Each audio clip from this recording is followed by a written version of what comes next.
கிறிஸ்துவுக்குள் அருமையானவர்களே, உங்கள் அனைவரையும் ஆண்டவராகிய இயேசு கிறிஸ்துவின் நாமத்தினாலே வாழ்த்தி இந்த நாளின் வகுப்புக்கென்று வரவேற்றுக் கொள்கிறேன்.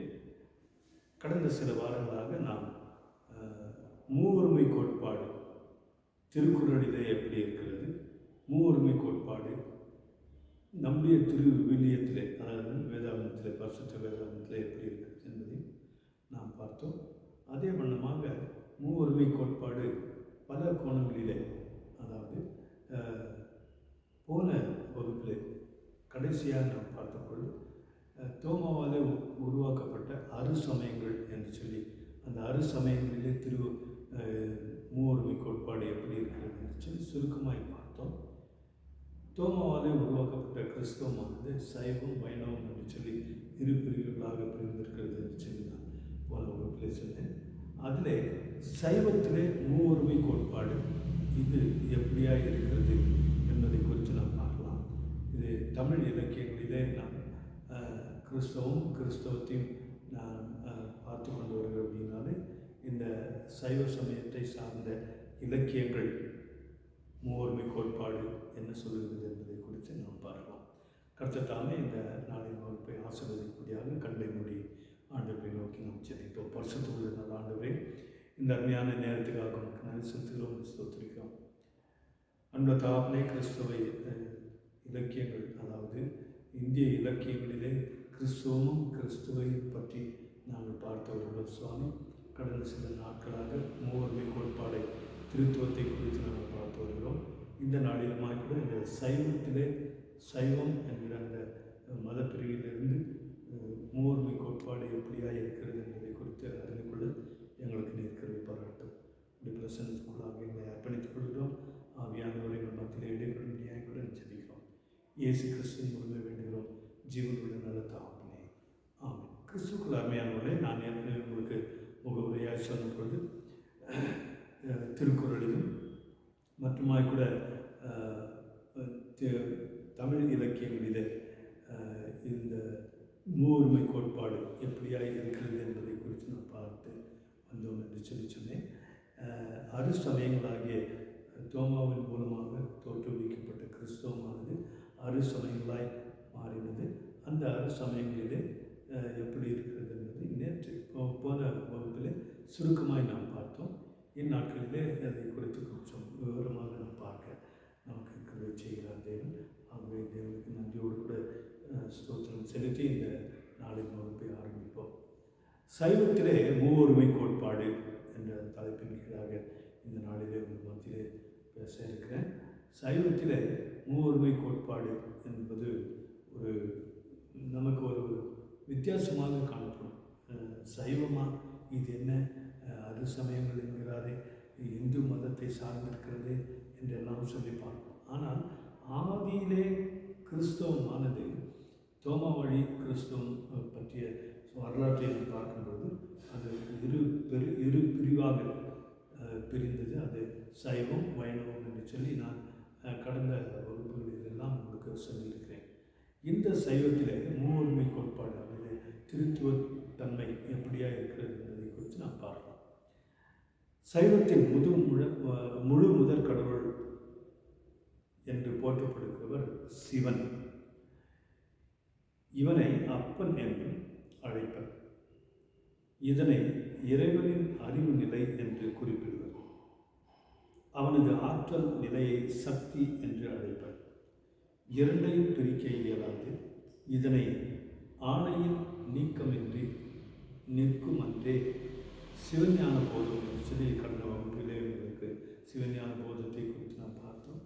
அந்த சிவஞான போதத்தில் இரண்டாவது சூத்திரமானது இப்படியாய் சொல்கிறது என்று மெய்கண்டார் கூறுவார். சிவம் அறிவு என்றால் சக்தி செயலார். சிவம் அறிவு, சக்தி செயல். செயலற்ற நிலை சிவம், செயல்படும் நிலை சக்தி. சிவம் சூரியன் என்றால் சக்தி அதிலிருந்து வரும் கிரணமாகும்.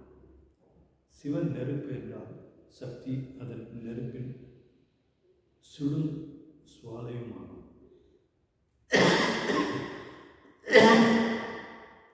எனவே சிவனையும் சக்தியையும் பிரிக்க இயலாது. இந்நிலையினையே அம்மையப்பன் என்று அழைக்கிறோம். தனி நிலையில் வணங்கப்பட்டு வந்த முருகன் காலப்போக்கில் சிவனோடு இணைக்கப்பட்டான். செல்வியை பாகன் கொண்டார், சேர்ந்தனை மகனாக கொண்டார் என்னும் பாடலடி இதனை தெளிவுபடுத்தும். நீண்ட காலமாக தனித்தனியே வணங்கப்பட்டு வந்த அப்பன், அம்மை, மகனாகிய முருகன் ஆகியோர் ஒரு காலகட்டத்தில் ஒன்றாக இணைக்கப்பட்டனர். இதனையே சோமஸ்கந்த மூர்த்தம் என்பர். இதனை மூவொருமை கோட்பாடு நிலை என்றும் குறிப்பிடலாம். இதில் முதல்வனான சிவனை பற்றி நாம் இப்போது பார்க்கலாம். சிவன் பழங்காலம் தொட்டே சிவ வழிபாடு வழக்கத்தில் இருந்து வந்துள்ளது. முழுமுதற் கடவுளாக சிவனை பழந்தமிழர் கருதினர். பல இடங்களில் அவனுக்கு கோயில்களும் புராண வரலாறுகளும் அக்காலத்தில் தோன்றியுள்ளன. சிவன் என்னும் சொல் எளிதில் நலம் தருபவன் என்று பொருள்படும். இது செம்மை என்னும் பகுதியிலிருந்து பிரிந்தது. செம்மை, செந்நிறம், நேர்மை, நீதி, ஒழுங்கு, முழுமை, நன்மை முதலிய பல பொருள்களை குறிக்கும் ஒரு சொல்லாகும். பிற்காலத்தில் சிவபெருமான் மகனாகிய முருகனையும் இச்சொல் குறிக்கிறது. இவ்வாறு மக்களால் நன்கு புரிந்து கொள்ளப்பட்ட கடவுளாகவே சிவன் விளங்கினார். தமிழ் நிலைத்து மக்கள் அனைவரும் ஏற்றும் கடவுளாகவே அவன் விளங்கினான். எவ்விடத்தும் எவ்வுயிர்க்கும் இணங்கும் சிவம் ஒன்றே. திருவருட்பாவில் 11வது பாடல் என்று பார்க்கலாம் என்னும் பாடலடி இதனை உணர்த்தும். சிவன் காலந்தோறும் வணங்கப்பட்ட நிலையினை இனி காண்போம். சங்க இலக்கியத்தில் சிவன். ஐம்பெரும் காப்பியங்கள் சங்க இலக்கியங்களிலே வந்தது. அந்த சங்க இலக்கியத்தில் சிவனை குறித்து என்ன இருக்கிறது சொல்லி பார்க்கலாம். சங்க இலக்கியத்தின் எந்த ஒரு பக்கத்திலும் சிவன் என்னும் சொல் இடம்பெறவில்லை. சங்க இலக்கியத்தில் சிவன் என்ற சொல் இடம்பெறவில்லை. சங்க இலக்கியத்தில் சிவன் என்னும் பெயர் எங்குமே குறிப்பிடப்படவில்லை. ஆயினும் சிவனுடைய உருவ அமைப்பையும் இயல்பையும் தன்மையும் குறிக்கும் வகையில் முதல்வன்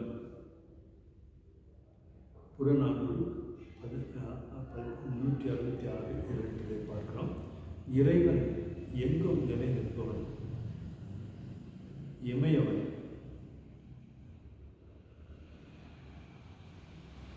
ஆளுமர் கடவுள் புறநானூறு 198 பாடல் 9 என்னும் சொற்கள் காணப்படுகின்றன. சிவம் என்ற சொல்லாட்சி சங்க நூல்களில் இடம்பெறவில்லை. ஆயினும் சிவபெருமானின் இயல்புகளையும் தொழில்களையும் குறிக்கும் சொற்கள் பல சங்க நூல்களில் உள்ளன. இவ்வாறு பல வேறு அறிஞர் பெருமக்கள் சங்க இலக்கியத்தை பல்வேறு நிலைகளில் ஆய்ந்து சிவன் பற்றிய முடிவை தெரிவித்துள்ளனர். கீழ்வரும் குறிப்புகள் சங்க இலக்கியத்தில் சிவன் பற்றிய தெளிவினை மேலும் உறுதிப்படுத்தும். சங்க இலக்கியங்களில் சிவனுடைய உருவ அமைப்பு மட்டுமே குறிக்கப்பட்டுள்ளது. சங்க பாடல்களில் சிவபெருமானை பற்றிய பின்வரும் குறிப்புகள் பல இடம்பெற்றுள்ளன. அவற்றுள் ஆலமர் கடவுள் புறநானூறு 198 சிறுபானாற்றுப்படை 976 பாடல், ஆலமர் செல்வன் கலியத்தொகை 81:9 பார்க்கிறோம். நீல மணி மிடற்றன் புறநானூறு 91:6 பார்க்கிறோம். முக்கட் செல்வன் புறநானூறு 6:18, முக்கண்ணான் கலித்தொகை 2:4, 104:12, திருமுருகாற்றுப்படை இந்த இலக்கியத்தில் 153 முதுமுதல்வன் புறநானூறு 166:2 பார்க்கிறோம். ஆகியவை சிறப்புடையன. அவன் தாழ்ந்த நீண்ட சடை உடையவன். புறநானூறு 166 ஒன்று, கலித்தொகை 38 ஒன்று. கொன்றை மாலையை சூடியவன் புறநானூறு 1:1 பார்க்கிறோம்.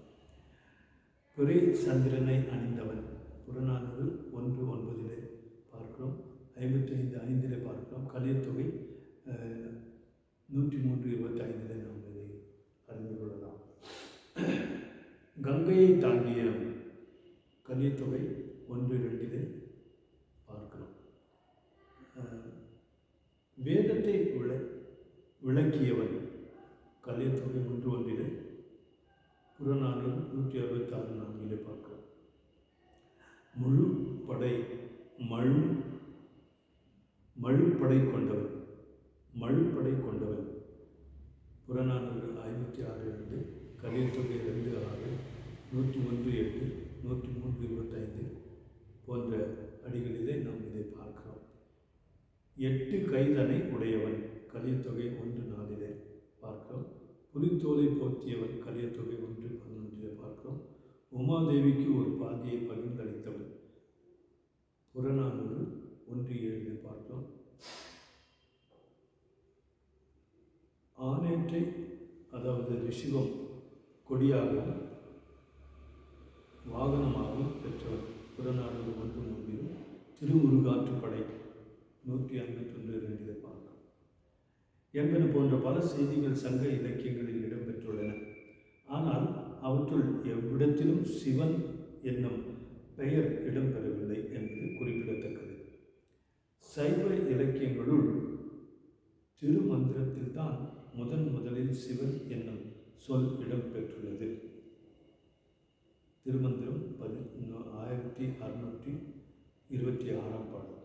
இந்நூலுக்கு முந்தைய இலக்கியங்களான காரைக்கால் அம்மையாரின் அற்புத திருவந்தாதியிலும் மணிமேகலையின் ஈசன் என்ற சொல்லே ஆளப்பட்டுள்ளது.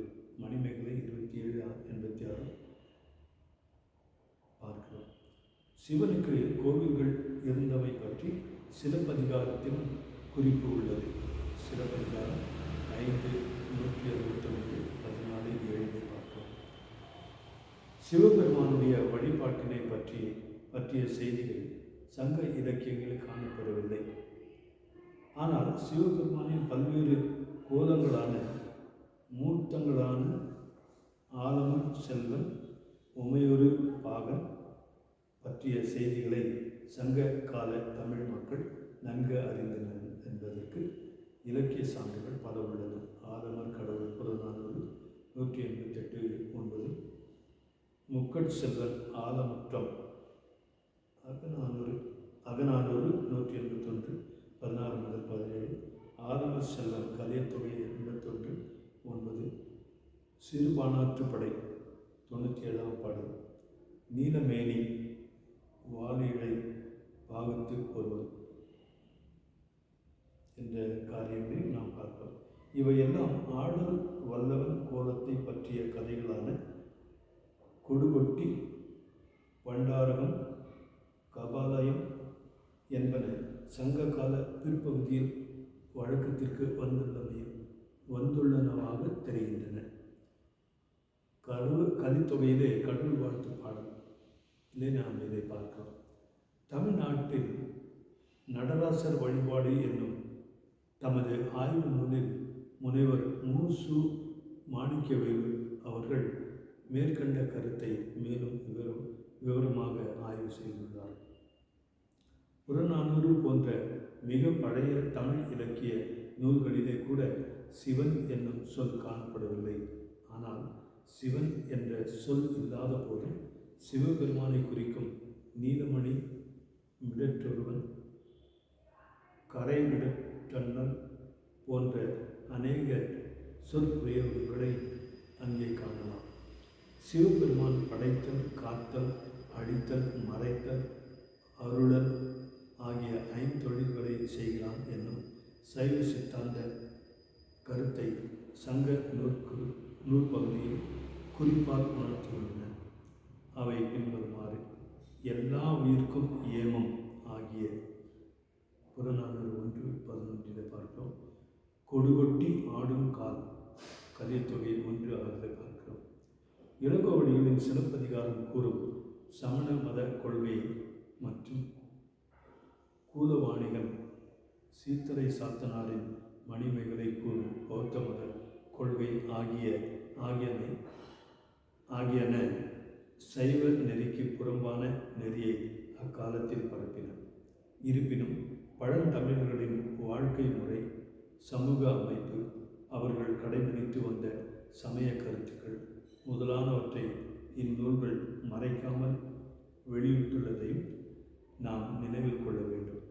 தமிழ்நாட்டில் சிவன் கோயில்கள் இருந்த செய்தியையும், சிவபெருமானுக்கும் முருகப்பெருமானுக்கும் வழிபாடுகள் நிகழ்ந்த செய்தியையும், பிறவா யாக்கை பெரியோன் கோயிலும் அருமுக செவ்வேள் அணிதிகள் கோயிலும் சிலப்பதிகாரம் 5:169, 170 எனும் அடிகள் உணர்த்தி நிற்கின்றன.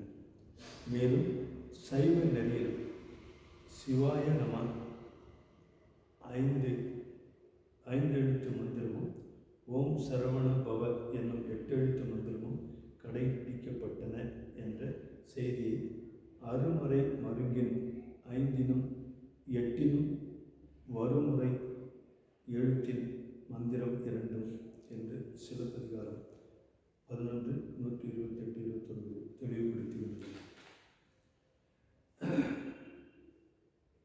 சங்க காலத்தில் சிவ வழிபாடு எத்தனை மேலோங்கி இருந்தது என்பதை கொன்றையம் சடைமுடி மன்ற பொதியில் வெள்ளியம் பதத்து சிலப்பதிகாரம் 40:41 பார்க்கலாம். ஆலமர் செல்வன் பெயர் கொண்டு வளர்ந்தோர் சிலப்பதிகாரம் 23:91 பார்க்கலாம் என்றும் சிலப்பதிகாரம் சொல்லுகிறது. இவ்வாறு சிவன் பற்றிய செய்திகள் தெளிவாக இல்லாதிருந்தாலும் குறிப்பால் உணர்த்தும் சொற்களும் சொற்றொடர்களும் சங்க இலக்கியங்களில் இருப்பதை பரவலாக நாம் காண முடிகிறது. அருமையானவர்கள், இந்நேரம் வரைக்குமாக கூட சங்க இலக்கியங்களிலே எப்படி இந்த பிதாவாகி தேவனுக்கு ஒத்ததான சிவன் மறைந்திருந்தார் என்று சொல்லி நாம் பார்க்கிறோம். வருகிற காலத்திலே சங்கம் மருவிய காலத்திலே, அதாவது சங்கத்தமிழெல்லாம் இல்லாத காலங்களிலே சிவன் எப்படியாக இருந்தார் என்பதை குறித்து அதாவது கிறிஸ்துவுக்கு பின் வருகிற நாட்களிலே எப்படி இந்த இலக்கியங்களிலே காணப்படுகிறது என்பதை குறித்தும் வருகிற வாரத்திலே நாம் பார்க்க தேவன் நமக்கு கிருபை செய்வதாக. ஆண்டவரை நோக்கி நாம் செபிப்போம். பரிசுத்தமுள்ள நல்ல ஆண்டவரே, இந்த அருமையான நேரத்துக்காக நமக்கு நன்றி செலுத்துகிறோம், ஸ்தோத்திரிக்கிறோம். கிருபையுள்ள தகப்பனே, இந்த நாளிலுமாய் கூட தமிழ் இலக்கியங்களிலே சங்கத்தமிழ் இலக்கியங்கள் ஆகிய புறநானூறு, அகநானூறு, கலியத்தொகை, சிலப்பதிகாரம் போன்றவைகளிலே நாங்கள் கர்த்தாவே இந்த மூவொருமை கோட்பாட்டை குறித்து நாங்கள் பார்த்தோம். கர்த்தருக்கு சித்தமானால் வருகிற நாட்களிலே சுவாமி இந்த சங்க தமிழெல்லாம் மருவிய காலங்களிலே சிவன் எப்படியாய் அந்த இடத்துல இருந்தார் என்பதை குறித்து நாங்கள் காண எங்களுக்கு நீர் கருவிப்பாங்க. இந்த பிரசனத்தினாலே எங்களை ஆட்களும் இந்த அறிவுகளெல்லாம் நாங்கள் பெற்றுக்கொண்டு எங்களுடைய புற மத நண்பர்களை கர்த்தாவே ஆதாயப்படுத்திக் கொள்ளத்தக்கதாக இதை பயன்படுத்திக் கொள்ள எங்களுக்கு நீர் கருவிப்பாங்க. உடைய பிரசனத்துக்குள்ளாக அர்ப்பணித்துக் கொள்கிறோம். அடியனையும் கேட்ட ஒவ்வொரு பிள்ளைகளையுமாய் கூட நீர் ஆசீர்வதிப்பதாக உங்களுடைய ஞானத்தினாலே நிரப்பி ஊழியத்தின் பாதையில் இதை பயன்படுத்திக் கொள்ள எங்களுக்கு நீர் கிருபை தந்த ஆசீர்வதித்து வழிநடத்தும். எல்லாவற்றுக்கும் நன்றி செலுத்துகிறோம் சுவாமி. தொடர்ந்து காத்து ஆசீர்வதித்து வழிநடத்தும். துதி கனமகிமை அனைத்து உமக்கே எடுக்கிறோம். இயேசு கிறிஸ்துவின் மூலமாக வேண்டுகிறோம் ஜீவனுள்ள நல்ல தாமே. ஆமீன். அருமையானோட சங்க இலக்கியங்களிலே தமிழ் இலக்கியங்களிலே எப்படி சிவன், அதாவது மூவொருமை கோட்பாடு பற்றி நாம் பார்த்தோம். சங்கம் மருவிய காலங்களிலே இந்த மூவொருமை கோட்பாடு எப்படியா இருந்தது என்பதை குறித்து அடுத்த வகுப்பில் நாம்